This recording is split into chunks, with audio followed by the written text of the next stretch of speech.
Hi, this is Indranil and you are watching Business Bites in our channel The Spotlight, India's first online business news channel.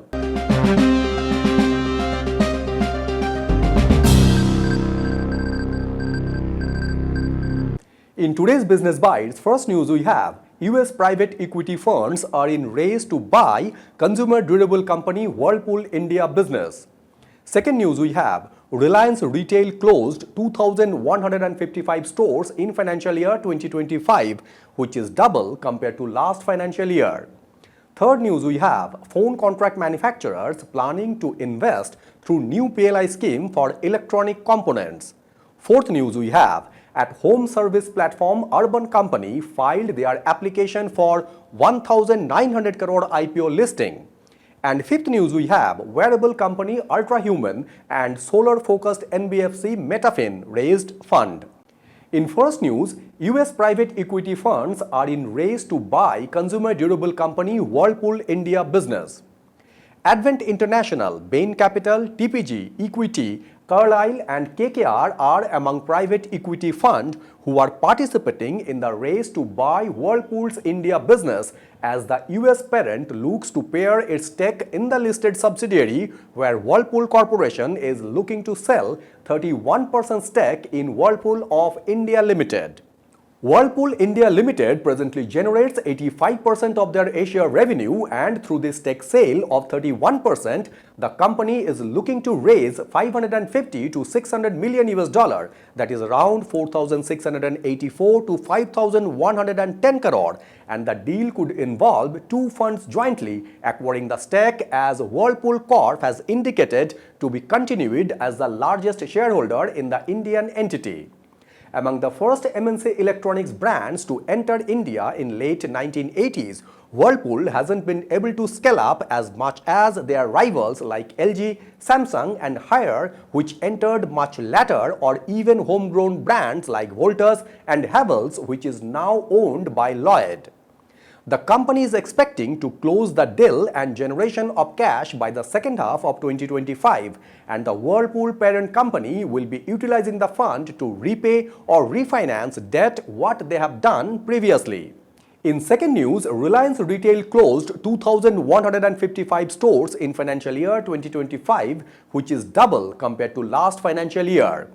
As part of rationalization, Reliance Retail closed 2,155 stores in financial year 2025, which is about 6 stores shut every day or closing more outlets than their total existing store networks of Trent, Shoppers Stop and DMart put together, when Reliance Retail's rationalization process helped them in generating better margin. The company also opened around 500 new stores, while they opened 2,659 stores in the last fiscal year and taken their total store count as 19,340 across formats, when in financial year 2024, Reliance Retail had closed 1,044 stores and opened 1,840 new outlets.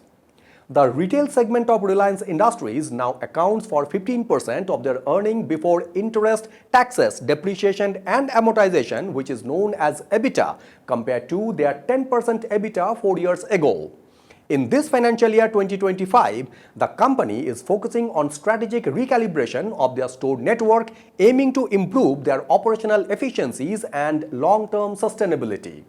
India's retail market had experienced a sharp decline in new store openings in the calendar year 2024, majorly due to the tepid demand across discretionary categories, which forced India's top retailers to cut their operational costs and go slow on expansion, when the top listed QSR chains, apparel and grocery retailers showed a collective additions of an average of just 3 new stores per day in the 2024 calendar year, while this was about 10 new outlets per day in 2023 calendar year.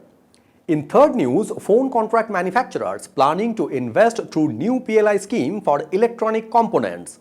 Several companies like Dixon, Tata Electronics, Zetrec and Foxconn are planning to invest through the newly launched production-linked incentive, that is PLI scheme for electronic components, where Foxconn through their subsidiary Wuhan Technology is also looking to apply under the smartphone display module category. In this new scheme, Tata Electronics is likely to apply for the enclosure category, where the company already is a supplier to Apple. However, they are also evaluating other categories through group companies when Foxconn has set up a display module assembly unit in Tamil Nadu, which has begun trial run, and now they are waiting for the new PLI scheme to apply as they see a greater opportunity to deepen their presence in India.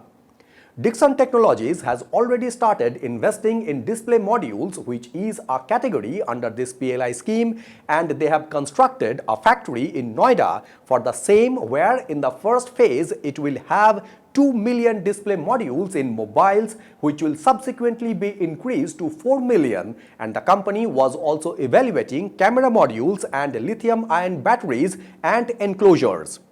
In this new PLI scheme categories, it isn't just the large-scale enterprises, but also startups like Zetrec, which is a contract manufacturing firm, are actively evaluating applying for the scheme under various categories, as according to them, the scheme will strengthen the electronic system design and manufacturing ecosystem while making India competitive to serve the global value chain. In fourth news, Athome services platform Urban Company filed their application for 1,900 crore IPO listing. The Gurugram-based Urban Company, founded by Aviraj Singh Bhal, Varun Khaitan and Raghav Chandra, besides their at-home services, has also entered the direct-to-consumer space with the launch of their own water purifiers and smart locks, where the founders together hold around 21% stake in the company, and they are not selling any of their shares in this IPO. In the April to December 2024 period, the company generated operating revenue of 846 crore, which is a 41% year-on-year growth, and Urban Company turned profitable by posting net profit of 242 crore against a loss of 58 crore in April to December 2023 period. Over the past year, the company closed multiple pre-IPO secondary rounds at a valuation of around $1.8 billion, when in last July, investment firm Dharana Capital has acquired $50 million worth of Urban Capital's shares in secondary transactions from early investors and employees, which include Titan Capital, who secured almost 200-fold return on their 57 lakh investment in Urban Company.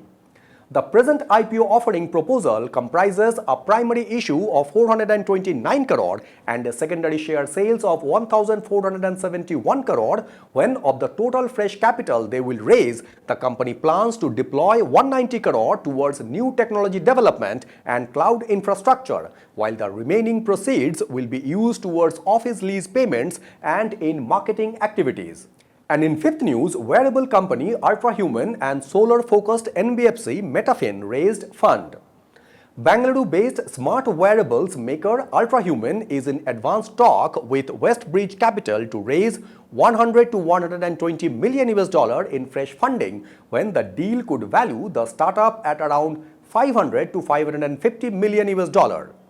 The company Ultrahuman is planning to use the funds to push their expansion outside India, when earlier the company had been in talks with SoftBank for a 35 to 40 million round, where they failed due to differences over the round size and valuation. On the other side, solar loans focused non-banking financial company Metafin has raised $10 million in a mix of equity and debt funding. The existing investors in Metafin, Prime Venture Partners and Varanyam Capital also participated in the Series A round, along with financial institutions like Northern ARC and AU Small Finance Bank, where the fresh capital will be utilized to deepen Metafin's presence in their existing markets, in expanding into new states and in strengthening their technology, credit and service infrastructure.